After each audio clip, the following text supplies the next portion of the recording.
Hello, and I am re-recording this podcast right now because I messed up the last one.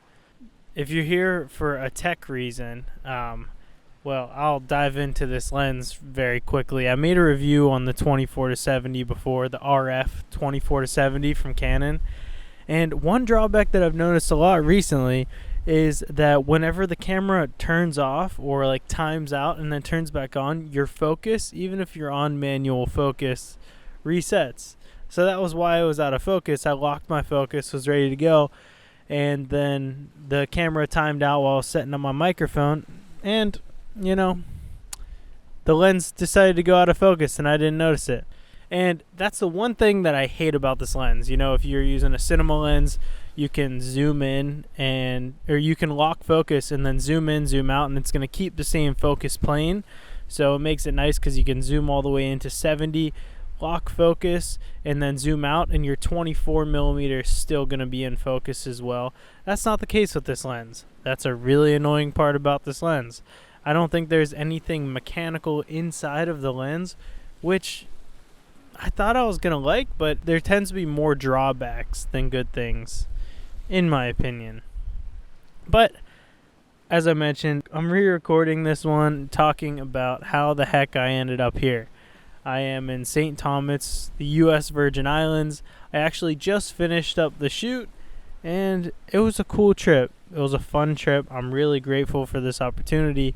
And one of those trips that kind of takes some reflecting, and I'm like, dang, this is what I've dreamt of for so long. And whenever I started, this is what I was inspired to do. I was inspired by, the Taylor Cut Films, the Sam Colders, all of those guys, just like probably many of you are as well.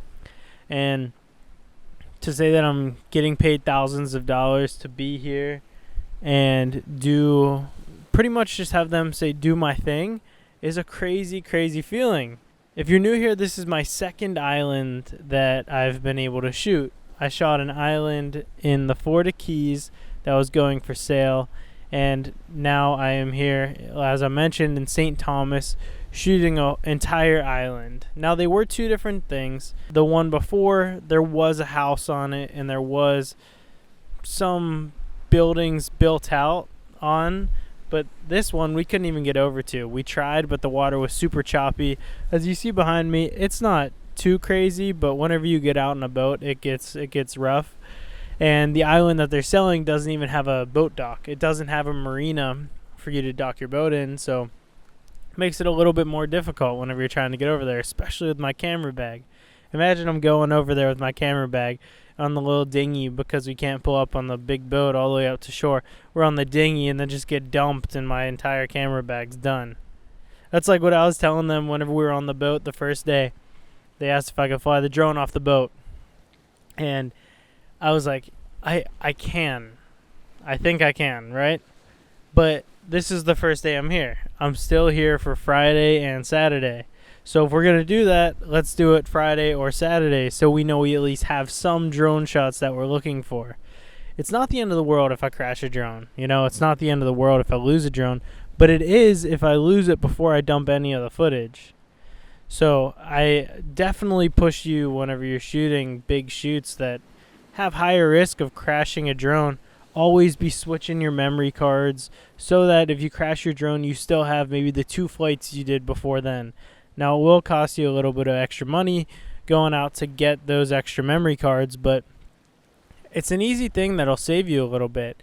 And that's one of the drawbacks that I would have from the Mavic 3 is that they're really pushing the internal storage. Now, I see why they're pushing it, and it makes sense because they can put faster hard drives in. They can put a solid-state drive inside of these drones so that they can record 4K 60 and ProRes, things like that. But the drone that I have the Mavic 2 Pro, and it's a really nice drone, and I think I'll probably upgrade eventually, but it's really nice for what it is, but all I have to record on is a micro SD. So I was swapping the micro SDs throughout the day, so not everything was on the same one. So if I crashed it at the end of the day, then I still have the footage from early in the day. It kind of gives you that peace of mind. and potentially makes you get a little bit more aggressive with the drone, because they are tools, they're not that expensive. At the end of the day, it's a $1,500 drone, and if you're making money with it, it pays itself off in no time. And how I look at it is, if you crash it, it's the cost of doing business. And I know Blake, the founder of Drone Hub, would say the same thing. He crashes them all the time. I don't really crash them that often, but you can't be afraid to get that shot that you think will be really cool if you think you can pull it off. Sometimes you'll mess up. I've crashed 2 or 3 times, but you can't be afraid to go out and just do that. But anyways, they asked me if I could fly on the Thursday, and I was like, guys, I'm not flying today. I'll fly Friday or Saturday, because if I crash then, not a big deal. So that's how I was kind of looking at it. We ended up doing a little boat ride around the island so I could grab some photos, but most of this video is going to be drone oriented. So many drone flights. I have 3 batteries with me, but we were constantly going to the office, charging them up, leaving them at the office, going back out, coming back, going out. And I think I went through 10 drone batteries each day, and they last, let's say, 20 to 30 minutes because it's so windy here. And that was another thing that was tough about the shoot, was how windy it was. I didn't really think about that until I got here. But it makes sense, obviously. We're on an island. There's consistently, on a nice day, it's like 15 mile per hour winds. It makes it so much more comfortable, though, because it's like 80 degrees right now. And there's a breeze, so it's super comfortable, especially if you're sitting in the shade. I could sit out here all day. But how did I get here? The way that I got here, the thing that I would push you to do, to try, is take on opportunities that don't necessarily look the most glamorous on the surface, right? Quick backstory on me with Drone Hub. I met them whenever I was walking home from the gym one day. I've told this story before, but met them whenever I was walking home from the gym one day. Saw Blake flying his drone and was talking to him. Next thing you know, he needed an editor. I was a student at DePaul at the time, and I was like, hey, I want to edit videos. I'm just trying to make money with my camera. So end up getting coffee with him the next week, and we end up working together. I end up editing part-time to start there. Fast forward a couple months, then I'm about to drop out of school, and they gave me a full-time job to come on and really have stable income, especially through the pandemic, which was really nice for me. But whenever I started with them, I saw these mega mansions that they were shooting. I saw these huge listings, but I wasn't doing those at first. I'll be the first to say I wasn't ready for that. I wasn't the most talented person. Evan was on staff at the time. He was a more talented editor than me.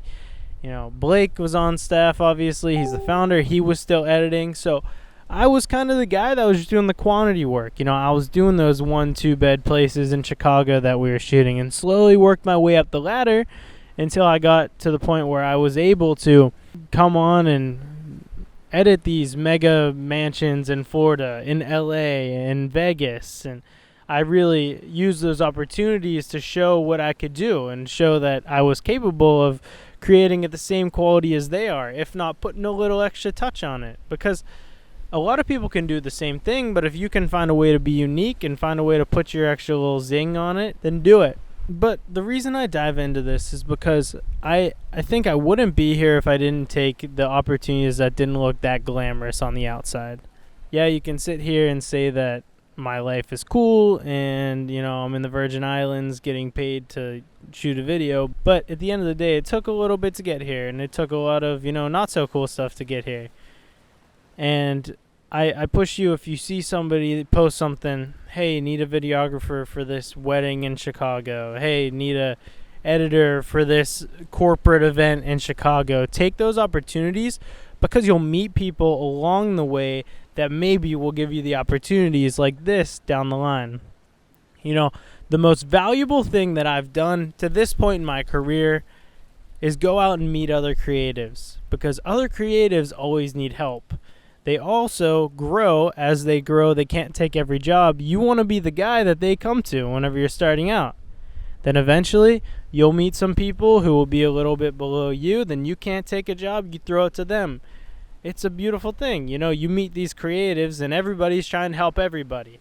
I really like that about the Chicago creative community. I don't have much experience with other creative communities, so I can't really speak on that, but the Chicago community is amazing in that way. We all are trying to help each other. We're all trying to push each other in the right direction. And I'm grateful for that. You know, it's helped me a lot. It's helped me really find some success in this early part of my career. But don't only reply to those stories that you see that say, hey, I'll fly you to the Virgin Islands to come shoot a video. Don't only respond to the ones where it's like, I need somebody to come on tour with me. Respond to the stories where it's like, man, been really working hard recently, been struggling, been getting really burnt out. Reach out and say, hey, I can offer some help. Let me take something off your plate. Respond to the stories that, say that they need somebody to help shoot a corporate event, because not that many people are going to swipe up on that. And a little inside info, which a lot of people know now, corporate events pay much better than the cool stuff does. The tough thing about the sports industry, the music industry, doesn't pay that well because everybody wants to do it. I want to do it. Everybody does. If you're an athlete, you want to do it. You want to shoot with these professional athletes. It's cool. You want to shoot for Nike. You want to shoot for the Bulls, the Bears. It's cool. But take the little things, because then they can take you to the top. They can help you meet people, help push your life in the right direction, to the direction that you want to do. So, have a great rest of the day. Thanks for bearing with me. I will see you back in Chicago pretty soon. Goodbye.